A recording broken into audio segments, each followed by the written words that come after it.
Assalamualaikum warahmatullahi wabarakatuh. Nama saya Ahmad Khairul Niam. Saya salah satu mahasiswa Universitas PGRI di Buana Surabaya. Prodi Teknik Industri angkatan tahun 2017 kelas pagi. Di sini saya akan menjelaskan tentang produk pengadaan. Konsep produsmen atau pengadaan adalah serangkaian aktivitas organisasi yang berhubungan dengan pengadaan barang untuk pemenuhan kebutuhan perusahaan dengan kualitas, kuantitas, waktu, dan harga yang tepat, serta sesuai dengan aturan yang ada, sehingga mendukung pencapaian tujuan perusahaan.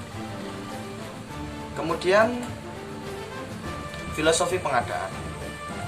Filosofi pengadaan adalah upaya untuk mendapatkan barang dan jasa yang dibutuhkan yang dilakukan berdasarkan pemikiran yang logis dan sistematis dan mengikuti norma dan etika yang berlaku sesuai metode dan proses pengadaan barang dan jasa yang berlaku.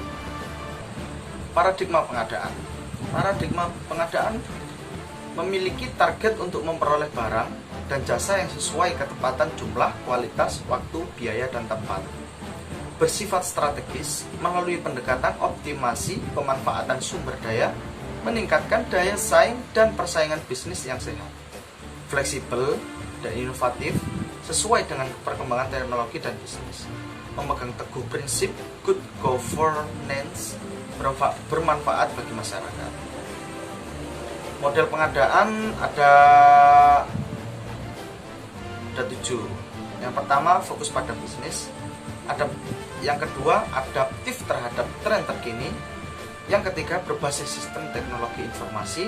Yang keempat, transmisi proses berkesinambungan. Nomor 5, kemitraan strategis. Nomor 6, pengembangan sumber daya manusia pengadaan. Nomor 7, inovasi terus-menerus. Objek pengadaan. Di sini objek pengadaan atau objek kegiatan pengadaan adalah barang dan jasa. Sedemikian lazim disebut pengadaan barang dan jasa. Pengertian barang sendiri adalah benda berbagai bentuk dan uraian yang meliputi bahan baku, barang, setengah jadi, barang jadi, dan peralatan. Secara garis besar, barang dibagi menjadi 2 jenis, yaitu barang operasi, konsumsi, dan produksi, dan barang modal. Antara lain, barang konsumsi yaitu barang hasil produksi yang langsung digunakan, seperti contohnya makanan, minuman, obat-obatan, dan suku cadang. Barang produksi adalah barang yang diperlukan untuk proses produksi seperti bahan baku, barang setengah jadi, dan barang jadi. Sedangkan barang modal adalah barang yang dapat dipakai beberapa kali dan mengalami penyusutan seperti peralatan, kendaraan, dan rumah. Untuk pengertian jasa adalah layanan pekerjaan yang mencakup beberapa hal. Yang pertama, jasa konstruksi. Yang kedua, jasa konsultasi. Yang ketiga, ada beberapa jasa lainnya, yaitu segala pekerjaan atau penyediaan jasa lain, konstruksi, konsultasi, dan pemasokan barang seperti penyewaan, pemeliharaan, dan inspeksi. Fungsi manajemen pengadaan. Fungsi manajemen pengadaan adalah 8. Yang pertama, pembelian atau purchasing adalah kegiatan lebih difokuskan kepada pembelian barang atau material dan peralatan atau equipment.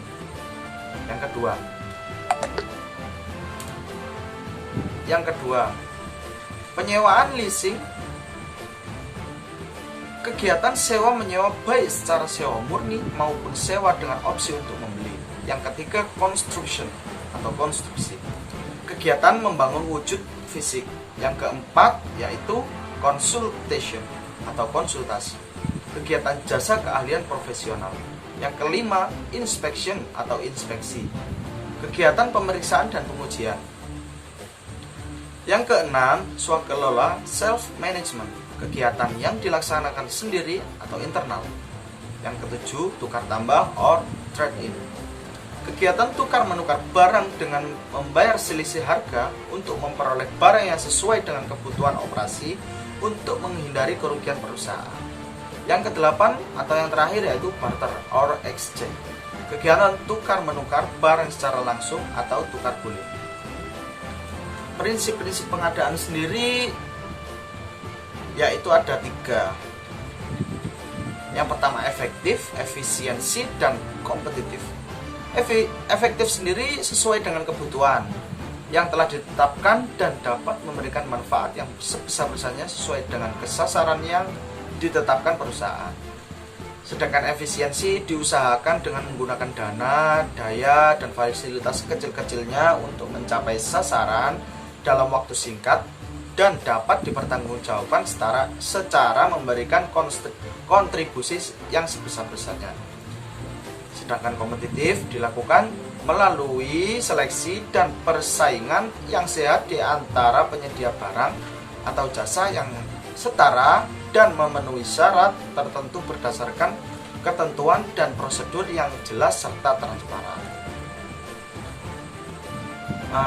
Kemudian ada lanjutan lagi, yaitu transparan. Semua ketentuan dan informasi baik teknisi maupun administratif, termasuk tata cara evaluasi, hasil evaluasi, dan penetapan pemenang harus bersifat terbuka bagi penyedia barang dan jasa yang berminat. Sekian dari saya akhiri. Wassalamualaikum warahmatullahi wabarakatuh.